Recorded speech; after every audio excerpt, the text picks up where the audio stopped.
her to step it up. She really needs to wake up. She really has to put herself out there. At sino pinanalo nila si Denmark, di ba? Barbie looking. Sino pang closest Barbie looking natin ngayon dito? Nung nakaraang MUPH. Di ba?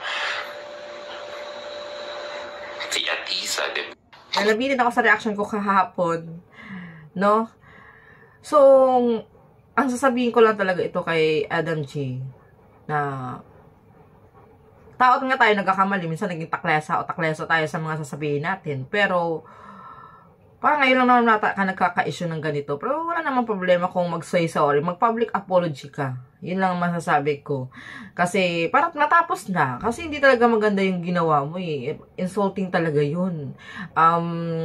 Hindi mo ba naisip yun? Mas bagay minsan kasi ang taong matalino, na sobrahan ng talino, nawawala din pala sa isip, no?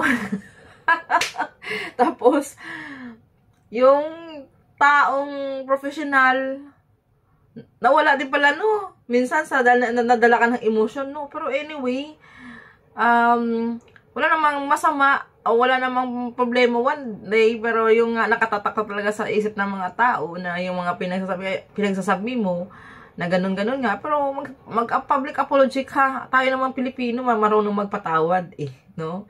Kasi sobrang hindi talaga acceptable yung sinasabi mo against kay Miss Universal Chelsea Manalo. Hindi talaga siya maganda. Kaya ako napareact din ako sa sayo. Sa second time, talaga hindi rin ako sang-ayon sa mga sinasabi mo. Though, hindi man ako ganun kagalingan, gaya mo, mag-reaction, pero at least, ang reaction ko, ito ay galing din sa puso ko. No, dahil yun ang nakikita ko sa mga yun ang napapanood ko sa mga video mo, yun ang napapanood ko sa statement mo, kaya talaga ako napapareact. Eh syempre isa akong nagsusupport kay Miss Universe Chelsea Manalo, no, isa din ako sa mga naghihiyaw-hiyaw doon, manalo matalo andun talaga, no. Yan lumabas na ang statement ng Miss Universe Philippines Organization. O ngayon, nabasa mo na ba yun? Ang sinasabi nila, ikaw na lang magbasa, andyan, ang haba-haba. Ayaw ko lang basahin, sobrang haba guys. So ngayon talagang patunayan na talagang hindi nila tinatolerate ang ganong action. Lalong-lalo pa kasama ka dun sa pageant, no? Yun lang. For today's video.